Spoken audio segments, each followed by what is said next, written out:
Arte. Soy Tamara Monzonsillo, su conductora, y en este capítulo voy a tener un invitado espectacular. Se trata de su excelencia, Travis McHenry. Él es un artista y también gran duque de Westarctica. Y ahora vamos a conversar con él.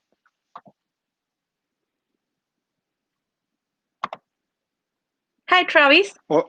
Hola, yo soy Travis. Awesome. Have you been in South America?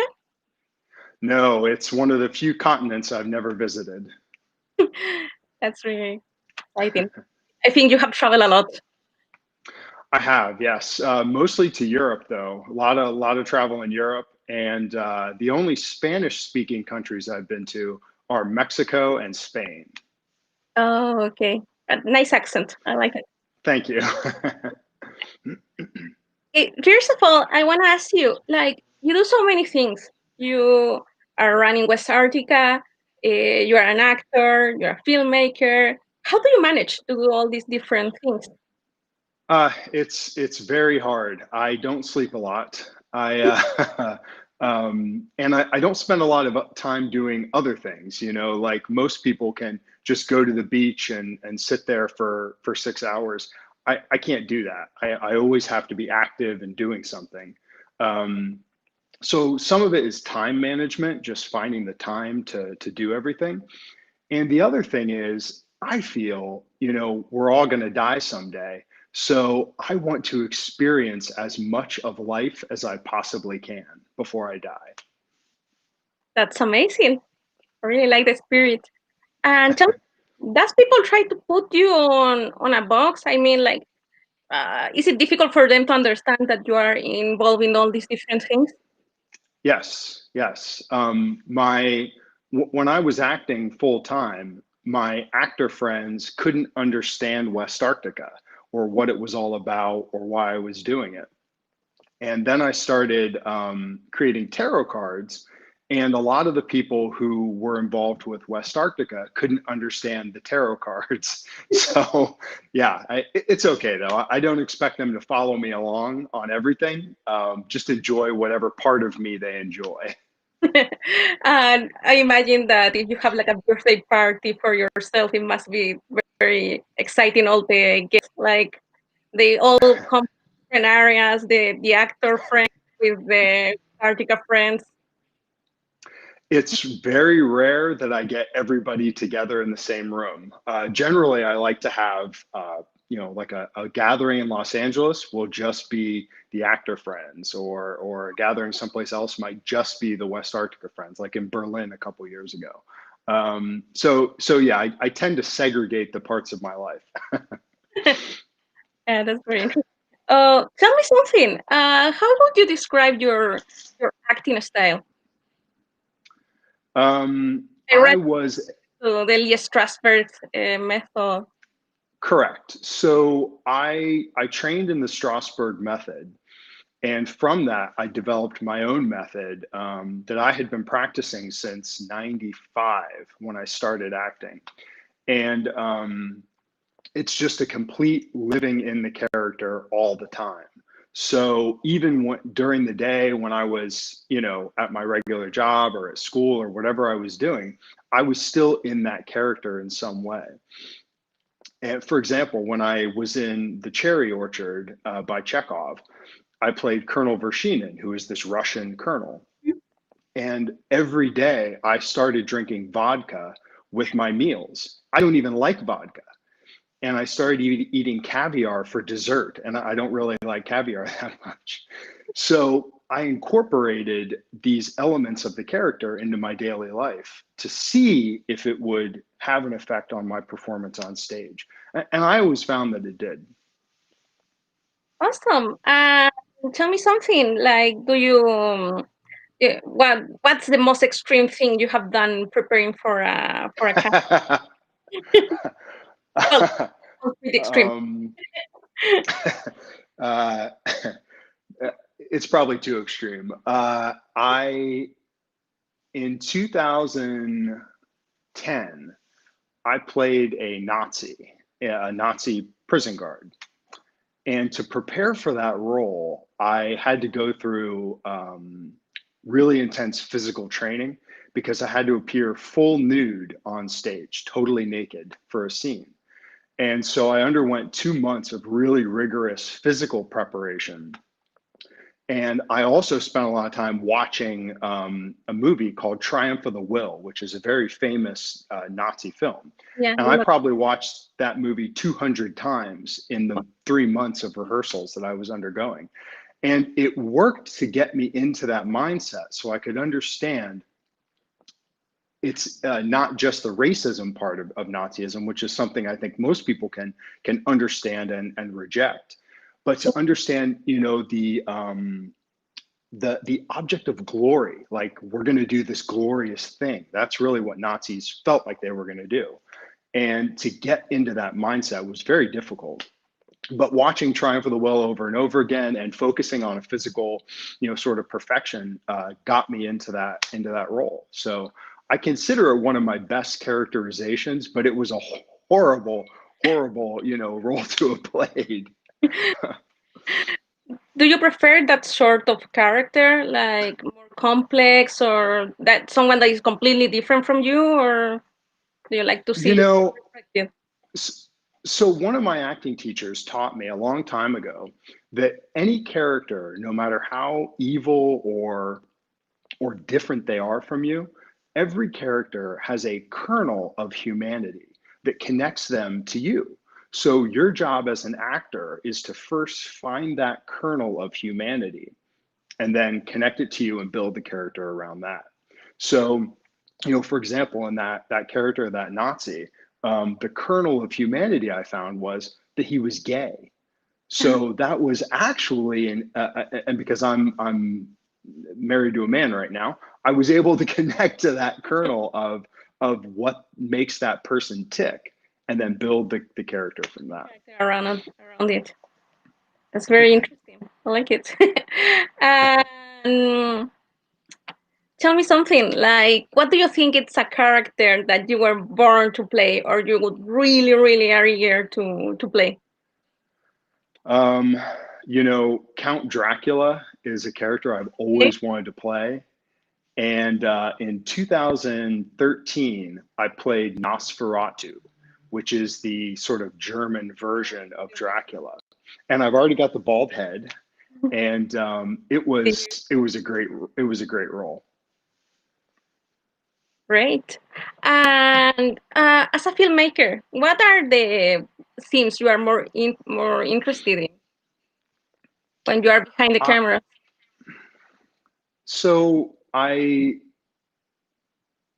as a storyteller, Mhm. I really like to tell stories that no one's ever told before, or tell a story in a way that is more interesting than has been told before.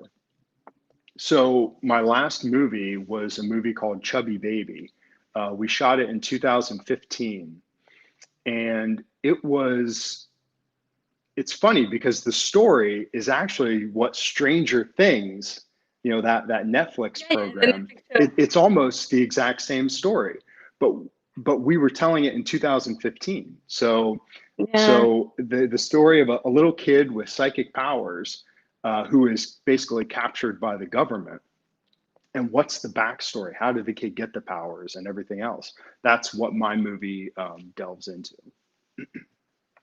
Interesting. And well, like, tell me something. I want to talk also about Westarctica. Like, it's very. Okay. How did it all started with Westarctica? How what? So Westarctica, yeah. So I was in the Navy in 2001, and I was doing research on Antarctica and discovered there was a piece of land that was unclaimed by any government, a Mary Bird land. Mhm. And so I decided to claim it for myself. So I wrote letters to the countries that had signed the Antarctic Treaty and in the United Nations, explaining the area of land I was claiming and what I was going to do with it. And nobody challenged me. So no one wrote back and said, hey, you can't do that. So I have been running it as an independent country now for 20 years. What happened when your bosses in the Navy found out? Okay. Well, that was a different story. So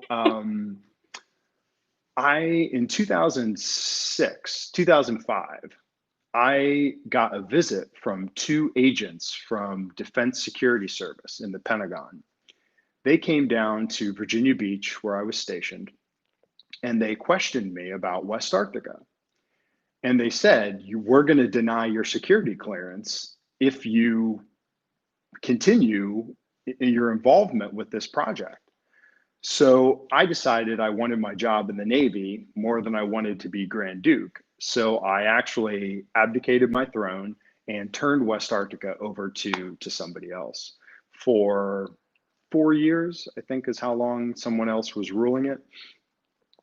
My friend Phil, and then Grand Duke John Lawrence. And then I came back in 2010 and took my throne back. Yes, yes, my rightful place.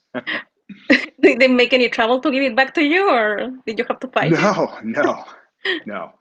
And actually, it's funny you asked that. So John Lawrence was the Grand Duke at the time, and he has since told me that he had always hoped I would come back and take the throne because Oh, he didn't really want to do the job. He was just sort of filling in until I got back. So I didn't know that at the time, but yeah. So it was a peaceful transfer of power in a okay, big that's way, great. and he's actually become a major part of our government again. So now I've welcomed him back into the fold, and yeah, he's a very valuable part of our team now. Excellent. And tell me, I know you are very interested on the environment and the global warming. So, what is the relationship between Westarctica and those subjects? Well, when I claimed Westarctica, I realized that no government had control over that specific area. So that means nobody was advocating for that specific area. It's barren ice, but the ice is melting. The West Antarctic ice sheet is one of the most fragile ice sheets in the entire world. And if it were to melt, I mean, just that alone would cause a catastrophic sea rise, and it would lead to the melting of the rest of the ice cap. So, and it happens to be in this area that I've claimed. So I feel like it's my responsibility, if I'm going to be the Grand Duke of Westarctica, and if I'm going to call myself that, it's my responsibility to do something to help conserve the environment of the area that I've claimed. So yeah, and of course, that also includes whales. You know, it's a humongous area of sea that we have claimed. And there's all kinds of whales there that the Japanese were whaling in the Southern Oceans. And we Mhm. started a pressure campaign to shame them into stopping their whaling operations. And 2 years after we started that campaign, they actually stopped their whaling operations in the Southern Ocean. So, I mean, I don't know how much we personally contributed, but it worked. Yeah, that's really great. I know that you are also funding some scholarships for making research in climate change. Can you tell us a little bit more about it? The Westarctica Climate Scholarship is actually the thing I am most proud of. So every year we provide a grant, a scholarship grant, to any PhD student who is working in the field of climate change or ecology, you know, something involving the environment. And our first scholarship last year went to a woman who is doing work in West Africa to try to save a watershed. There's a huge watershed. It spans Tonga and Ghana and a couple other countries. And basically, she's doing work in that watershed to try to save it. And her work has already been recognized by the United Nations and a bunch of other Great. organizations. And she applied to us. You know, you have to come to us and say, hey, I want the money. And just the fact that she would apply to Westarctica to get the scholarship was amazing. So yeah, we really are excited about being able to make a positive change, not just to the environment, but to these climate scientists. You know, we're helping them continue their education and continue their projects. Excellent. And I also saw that there were some other initiatives like an art contest, Yeah, the yes, Royal Music, some concerts. correct. Yeah, yeah. We want to create a cultural, a sense of culture around West Arctica. And Antarctica, because it has no indigenous population, Yeah. it really has no culture. So part of my job as Grand Duke, again, and running a country, is to try to encourage cultural initiatives. So last year we appointed a minister of culture to handle all of that work, and he's been doing just an amazing job with that. The art contest, the writing contest, and yeah, a couple of other things, the music initiative, and a few other things. Uh, yeah, usually when we think about Antarctica, it's like mostly scientists doing research. Right. So do you think it could become a sort of, I don't know, artistic hub for retreats, trying to get away from other people and find inspiration? Yes, and believe it or not, a few years ago, there was a Artist in Antarctica initiative sponsored by a bunch of world governments.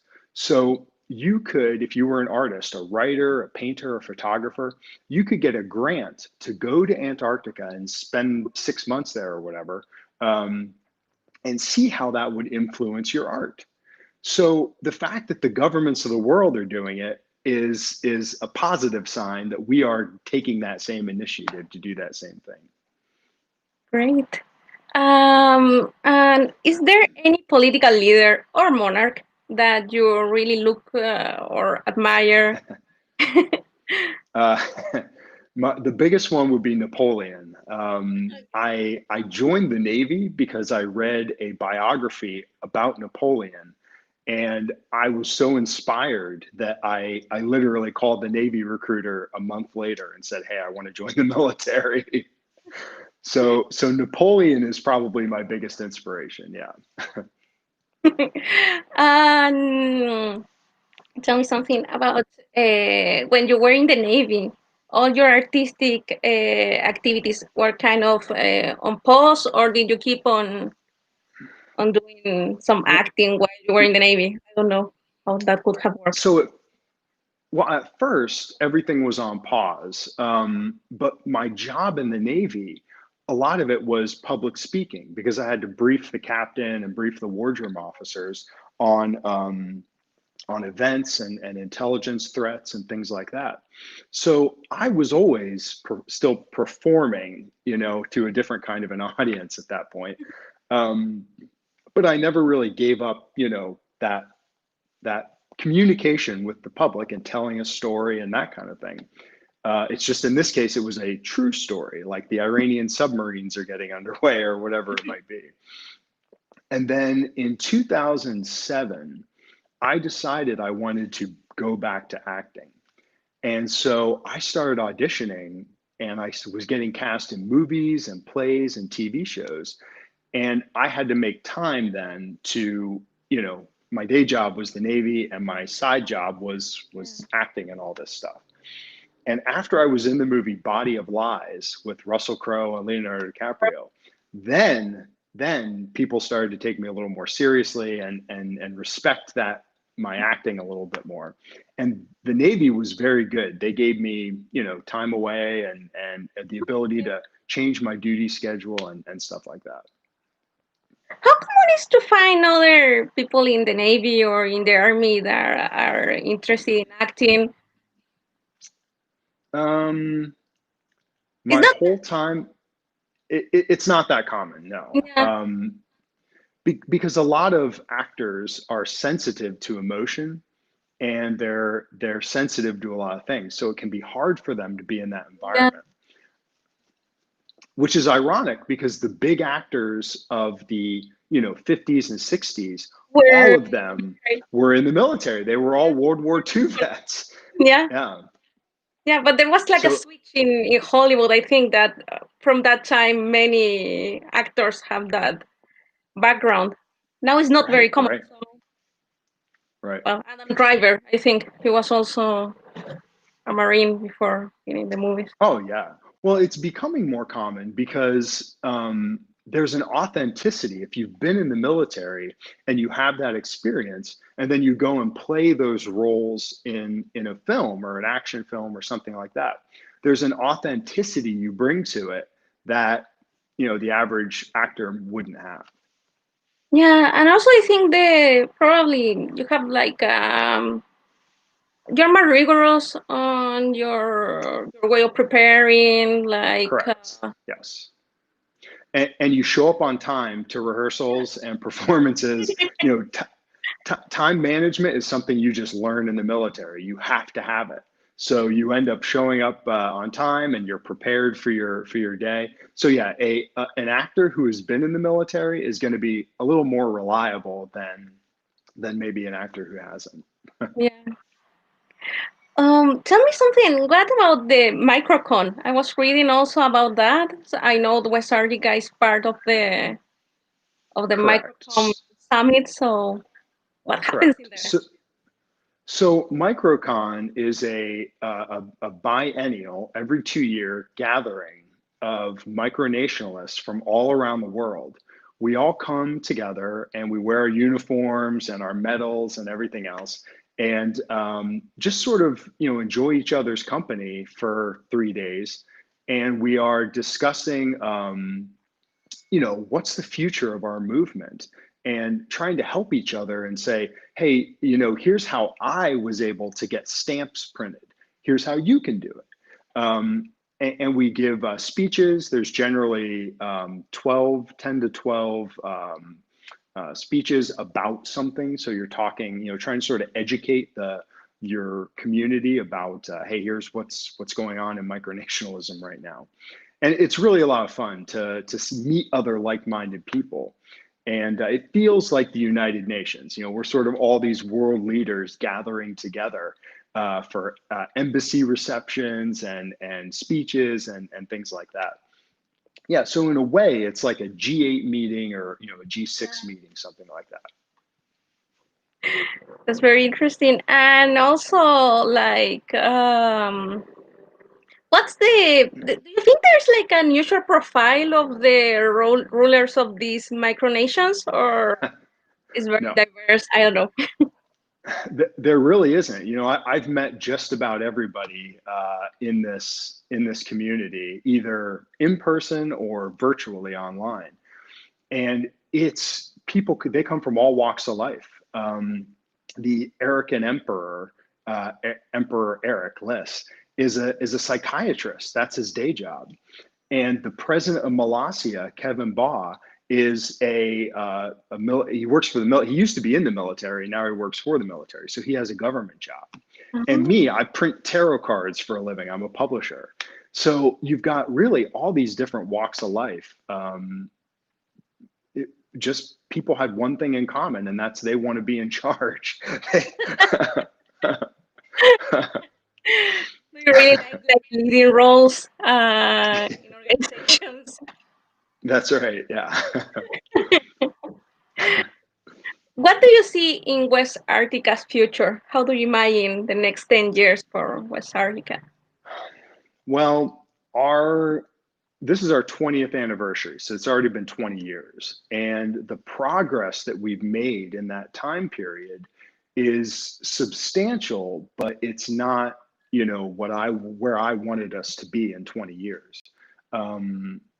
The big step forward for us is going to be actually going to Antarctica and planting a flag, the flag of Westarctica. And that's actually my goal for this year, to spend the 20th year fundraising to be able to go ahead and do that in early 2022. So January 2022 is the plan. But I want to increase the scholarship. Right now, I think it's $500 a year or something like that. I'd like to increase that amount, and just continue the global conservation that we're already doing. Yeah, awesome. um, and what are you working at right now in your artistic endeavors, or? So right now I have a huge project in the works that involves Egyptian astrology, and Oh, it's 4,000 years old. And the astrological signs that I'm studying are only found inside of coffin lids in Egypt wow. from 4,000 years ago, 2000 BC. And I'm decoding what the actual symbols mean to try to apply them to astrology, to being able to tell the future or tell somebody's birth chart, something like that. And it is extremely, extremely challenging. And I should be in Egypt right now. I had a trip planned, but because of COVID-19, it's very hard to leave the United States. Very hard to leave. Right. And I need to spend a month in Egypt. I can't just go there for a couple days and see the pyramids and then come back. Yeah. Um, and right now, I am trying to get approval to go in April to study the actual tombs in Asut, which is north of Luxor. And these tombs are where these coffins were found, again, 4,000 years ago. So my goal is to, unlock the mysteries of this form of astrology, and then create a set of tarot cards based around it, or oracle cards based around it. How do you get the idea of doing this? That's a great question. I don't know how my mind works half the time. I've always loved Egypt. I've always been interested in Egypt. And this was a question that I had that I wanted answered. My question was, where did astrology come from? The astrology we use today. Where did Pisces come from? Where did Taurus or Gemini? And in following that thread back through history, I discovered it came from three places. It came from the Babylonians, the Greeks, and the Egyptians, and they're all three different traditions. So I chose to follow the Egyptian thread because it was the oldest. And let's see where it leads me. Who knows? Sounds like a very big adventure. It's going to be, especially if I can go to Egypt here in the next couple months. The trip right now is planned for April. I'm actually trying to get approval from the government, the Egyptian government, to go into the tombs in Asut and study the tomb walls and the tomb art and see what I can uncover from those. So if I get that government approval, I'm going in April. That's awesome. Yeah. I hope you can do it because right now with this whole COVID I know. 19 thing is I like need to get the vaccine if I can get it. yeah, yeah, it's kind of getting hard to get the vaccine. Like we are here I in know. Chile, so I'm waiting for it. And hey, I know you have some diplomatic, how do you call it, embassies around the world from Westarctica. And how many Correct. citizens are, Consulates. how many embassies do you have in the world? So we have our consulates. I think we're up to 22 right now, something like that. We have consulates in almost every time zone and on every continent in the world. So our consuls, their job is to, or their function, I should say, is to represent Westarctica to the local people. So, for example, if somebody in Germany is interested in Westarctica, rather than talk to me, who is not German, they can talk to the German consul general, who speaks their language and can talk to them about Westarctica in a way that they'll understand better than from me. And the other function of our consulates is, for example, our consulate in Spain, which is in Nejra, Spain, in the south of Spain.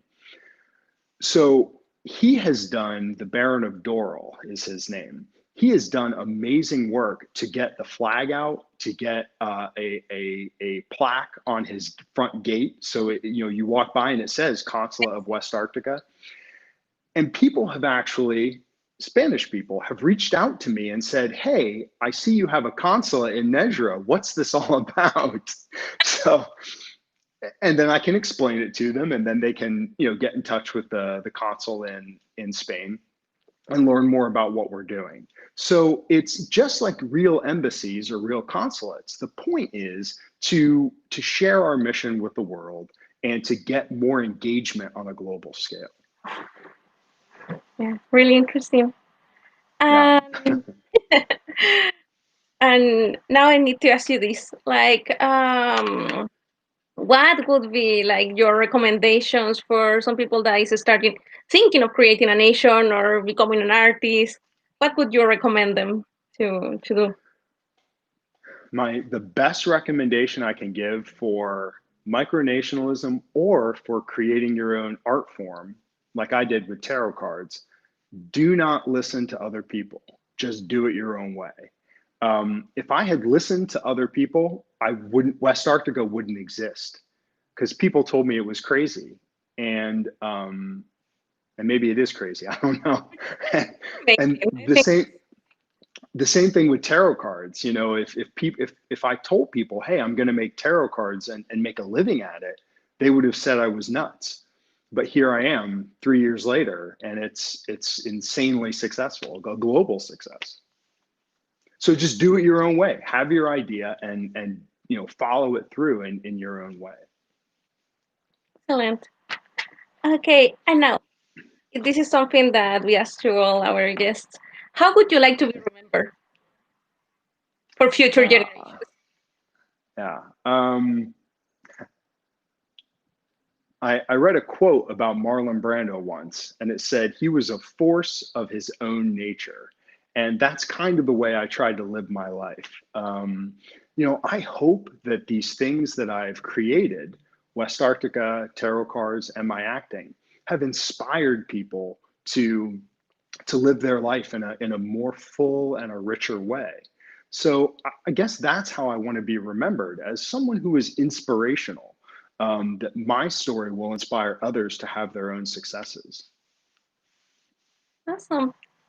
And now we also ask all to our guests, like, would you recommend us a book, a book that you really love?